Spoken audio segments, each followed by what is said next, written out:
बीच Pfizer vaccine को अनुमति भी दे दी और यहाँ पर अलग अलग वर्ग के लोगों को वैक्सीन लगनी शुरू भी हो चुकी है। तो वहीं दूसरी ओर अमेरिका और भारत, जहाँ पर सबसे ज़्यादा कोरोना संक्रमण है, मरने वालों की संख्या भी यहाँ पर सबसे ज़्यादा है, वहाँ पर वैक्सीन को अभी तक लोगों तक नहीं पहुँचाया जा सका है।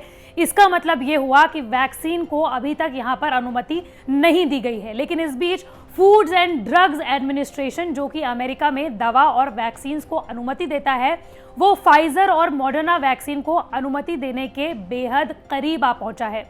नमस्कार, मैं हूं आपके साथ श्रेया बहुगुणा और आप देख रहे हैं न्यूज तक। दरअसल एफडीए ने एक एक्सपर्ट कमेटी बिठाई जिसमें 20 से ज्यादा लोगों को शामिल किया गया।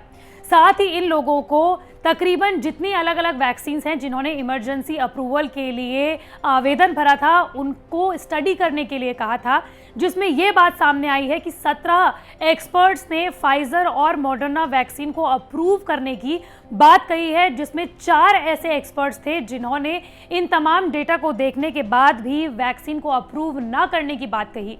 तो वहीं एक एक्सपर्ट ऐसे थे जिन्होंने 16 साल से ज़्यादा लोगों को वैक्सीन लगाने की बात कही है। और ऐसे में जिस तरीके की बातें सामने आ रही हैं, उससे ये देखा जा सकता है कि एफडीए ने बयान जारी करते हुए ये कहा कि 17 लोगों ने वोटिंग की है कि मॉडर्ना और फाइजर वैक्सीन को इमरजेंसी अप्रूवल के लिए अनुमति दे दी जाए।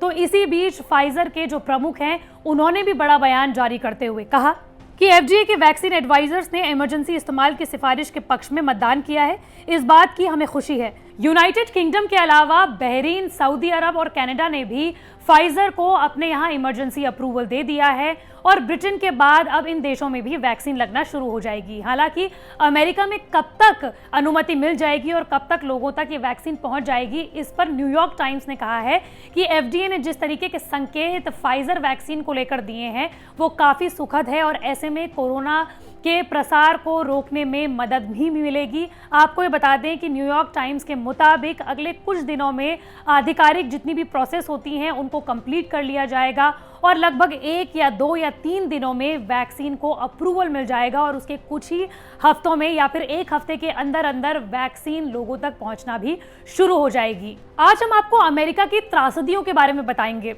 आपको बता दें कि वर्ल्ड ट्रेड सेंटर, जो कि 11 सितंबर 2001 को आतंकी हमला वर्ल्ड ट्रेड सेंटर पर हुआ था, जितने लोग उस आतंकी हमले में मारे गए थे उससे ज़्यादा 9 दिसंबर 2020 के दिन अमेरिका में मारे गए हैं। आपको बता दें कि इससे पहले अमेरिका में एक भूकंप आया था जिसमें कई लोगों की मौत हुई थी, उसमें भी जितने लोग मरे थे एक दिन में, उससे भी कहीं ज़्यादा 9 दिसंबर 2020 के दिन मरे हैं। आपको ये बता दें कि इस कोरोना काल में अमेरिका में जितने लोगों की मौतें हुई हैं उसने वाकई में अमेरिका में भूचाल लाकर रख दिया है। कुछ आंकड़े समझिए, कुछ आंकड़े देखिए और आप समझ सकते हैं कि किस तरीके से अमेरिका में जो कोरोना का प्रकोप रहा है वो सबसे ज़्यादा खतरनाक और भीषण रहा है।